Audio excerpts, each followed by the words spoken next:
Hello guys, welcome back to my channel. I am Tausif and you are watching Grow Your English. आज के इस video में हम लोग सीखेंगे परफेक्ट कंटीन्यूअस टेंसेस के बारे में। पिछले वीडियो में हम लोगों ने सीखा था कंटीन्यूअस टेंसेस के बारे में। पहले इन दोनों में अंतर को समझिए।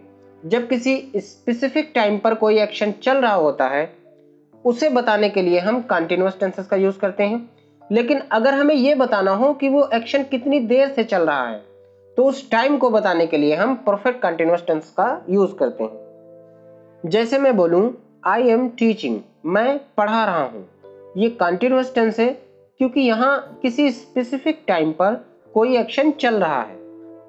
लेकिन अगर मैं बोलूं I have been teaching for 2 hours, मैं 2 घंटों से पढ़ा रहा हूं, ये परफेक्ट कंटीन्यूअस टेंस है क्योंकि यहाँ टाइम की बात की जा रही है। मतलब यहाँ क्लियर बताया जा रहा है कि एक्शन कितनी देर से चल रहा है। तो यही अंतर होता है कंटीन्यूअस और परफेक्ट कंटीन्यूअस टेंसेस में। इस वीडियो में हम डिस्कस करेंगे प्रेजेंट परफेक्ट कंटीन्यूअस और पास्ट परफेक्ट कंटीन्यूअस टेंस में अंतर क्या है। अगर हम प्रेजेंट परफेक्ट कंटीन्यूअस टेंस की बात करें तो उसमें कोई एक्शन जो पास्ट में शुरू हुआ और अभी भी चल रहा है और इस टाइम पे हम बोल रहे हैं कि ये काम इतनी देर से चल रहा है।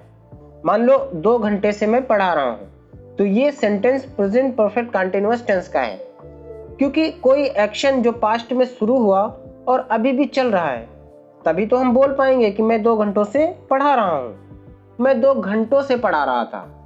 देखिए यहाँ पर प्रेजेंट में कोई काम नहीं चल रहा है क्योंकि जिस समय आप ये बोलोगे उस समय आप पढ़ा नहीं रहे होगे, तभी तो आप ये बोल पाओगे कि मैं 2 घंटों से पढ़ा रहा था। तो पास्ट परफेक्ट कंटीन्यूअस टेंस का मतलब कि कोई एक्शन जो पास्ट में शुरू हुआ, कुछ समय तक चला और पास्ट में ही खत्म हो गया, वो एक्शन कितनी देर तक चला उसे बताने के लिए पास्ट परफेक्ट कंटीन्यूअस टेंस का यूज किया जाता है। एक बार फिर से समझ लीजिए, प्रेजेंट परफेक्ट कंटीन्यूअस टेंस का मतलब कोई एक्शन जो पास्ट में शुरू हुआ लेकिन जिस टाइम पे आप बोल रहे हो उस टाइम पे भी एक्शन चल रहा है। लेकिन पास्ट परफेक्ट कंटीन्यूअस टेंस का मतलब कोई एक्शन जो पास्ट में शुरू हुआ, कुछ समय तक चला और पास्ट में ही खत्म हो गया, तभी तो आप बोल पाओगे कि कोई काम इतनी देर से चल रहा था। इसके सेपरेट वीडियो प्लेलिस्ट में है, वहां पर आप डिटेल में स्ट्रक्चर के साथ समझ सकते हैं। चलिए अब हम कुछ एग्जांपल्स देख लेते हैं। प्रेजेंट परफेक्ट टेंस में सब्जेक्ट के साथ हैव या हैज बीन लगाते हैं अकॉर्डिंग टू सब्जेक्ट, लेकिन पास्ट परफेक्ट कंटीन्यूअस टेंस में आपको सभी सब्जेक्ट के साथ हैड बीन लगाना होता है। वो 1 महीने से पूरी दुनिया घूम रहा है। He has been traveling around the world for a month. देखिए यहाँ पे मैंने हैज बीन लगाया क्योंकि सब्जेक्ट सिंगुलर है। वे सुबह से क्रिकेट खेल रहे हैं। They have been playing cricket since morning. यहाँ पे मैंने हैव बीन लगाया क्योंकि जो सब्जेक्ट है वो क्या है, प्लूरल। कवि कई सालों से रोमांटिक कविताएं नहीं लिख रहा है। The poet has not been writing romantic poems for several years. मेरी मम्मी सुबह से खाना बना रही हैं। My mom has been cooking since morning. क्या तुम इस प्रोजेक्ट पे 2021 से काम कर रहे हो? Have you been working on this project since 2021? तुम कब से इंग्लिश सीख रहे हो? For how long have you been learning English? या since when have you been learning English? इन दोनों तरीकों से आप बोल सकते हो, इसमें थोड़ा सा अंतर है। जब आप for how long से क्वेश्चन पूछोगे तो सामने वाला समझेगा कि आप ड्यूरेशन पूछ रहे हो, तो उसका जवाब हो सकता है 2 महीने से, 4 महीने से या 6 महीने से। और जब आप since when से क्वेश्चन पूछोगे तो सामने वाला समझेगा कि आप स्टार्टिंग पॉइंट पूछ रहे हो, तो उसका जवाब हो सकता है जनवरी से या मार्च से या और कुछ जो स्टार्टिंग पॉइंट दिखाता है। तो अभी तक जितने भी एग्जाम्पल्स आपने देखे ये आप बचपन से पढ़ते चले आ रहे हो। इसमें क्या होता है, कोई एक्शन जो पास्ट में शुरू हुआ और वो एक्शन उस समय भी चल रहा होता है जिस समय आप बोलते हो।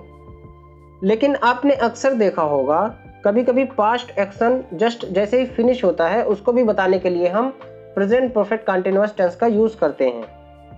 जैसे आप बोलते हो I have been running for 2 hours, तो इसका मतलब है कि पास्ट एक्शन अभी भी चल रहा है, मतलब अभी भी आप दौड़ रहे हो।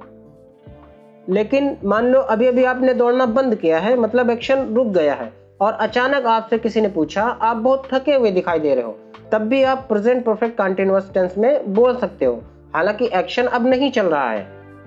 आप क्या बोलोगे? I am tired because I have been running. तो इन दोनों ही सिचुएशन में आप प्रेजेंट परफेक्ट कंटीन्यूअस टेंस का यूज करते हैं। अब इसी एग्जाम्पल को अगर हम थोड़ा और आगे देखें, मान लो एक्शन को खत्म हुए काफी समय बीत गया, अब अगर आप यही बात आपको बोलनी है तो वो पास्ट परफेक्ट कंटीन्यूअस टेंस में बनेगा। तब आप क्या बोलोगे? I had been running for 2 hours. तो जब भी कोई एक्शन पास्ट में शुरू होता है और प्रेजेंट में भी वो चल रहा है, अब अगर आप बताना चाहते हो कि ये कितनी देर से चल रहा है, तब आप प्रेजेंट परफेक्ट कंटीन्यूअस टेंस का यूज करते हैं। और अगर ये एक्शन ऑनगोइंग नहीं है लेकिन जस्ट अभी अभी फिनिश हुआ है, उसे बताने के लिए भी आप प्रेजेंट परफेक्ट कंटीन्यूअस टेंस का यूज कर सकते हैं। लेकिन जब एक्शन रुक जाता है और उसके बीच बहुत बड़ा गैप हो जाता है, तब जब आप बताते हैं कि कोई काम कितनी देर से चल रहा था, वहां पास्ट परफेक्ट कंटीन्यूअस टेंस का यूज हम लोग करते हैं। चलिए अब कुछ पास्ट परफेक्ट कंटीन्यूअस टेंस के एग्जांपल्स भी देख लेते हैं। वे इस कंपनी में पिछले साल से काम कर रहे थे। They had been working in this company since last year. मैं पूरी रात यात्रा कर रहा था, इसलिए मैं थका हुआ हूँ। I had been traveling all night, so I was tired. कई घंटों से बारिश बहुत तेज हो रही थी। It had been raining hard for several hours. मेरी छोटी बहन बहुत शांत बैठी थी, लेकिन फिर उसने चिल्लाना शुरू कर दिया। My little sister had been sitting very quietly, but then she started to cry. अध्यापक 2 घंटे से अंग्रेजी नहीं पढ़ा रहा था। The teacher had not been teaching English for 2 hours. तो इतने एग्जाम्पल समझने के बाद आपको आइडिया हो गया होगा। अब जब आप किसी को बोलते हुए सुनेंगे तो आप आसानी से समझ जाएंगे। ज़्यादातर आप लोग देखेंगे कि कोई एक्टिविटी या कोई एक्शन बहुत देर से चल रहा होता है और फिर कोई दूसरा एक्शन शुरू हुआ और वो जो पहला वाला जो एक्शन चल रहा था उसे इंटरप्ट कर दिया। तो उसी को बताने के लिए हम पास्ट परफेक्ट कंटीन्यूअस टेंस का यूज करेंगे और वो जो दूसरा सेंटेंस है, ठीक है, उसको हम पास्ट सिंपल में बना लेते हैं। जैसे अगर हम बोले we had been waiting for the long time when the bus finally came. अब यहाँ पर हमने वी हैड बीन वेटिंग क्यों बोला है? ये दिखाने के लिए कि हम बहुत देर से इंतजार कर रहे थे, उसको बड़ा चढ़ा के दिखाने के लिए हमने बोला है वी हैड बीन वेटिंग। अब मतलब क्या हुआ इसका? हम लोग बहुत देर से इंतजार कर रहे थे और अंततः बस आ गई। तो इस तरह के सेंटेंस भी आप बहुत देखेंगे, जैसे I had been cleaning all day so I was too tired to go out last night. She has been studying Japanese for 2 years by the time she moved to the country. When the teacher came back, we had been reading for half an hour. तो अब आपको इसकी बार बार practice करनी है, because the more you practice, the better you are going to get it. If you haven't subscribed my channel, please do subscribe. I'll see you in my next video. Thanks for watching.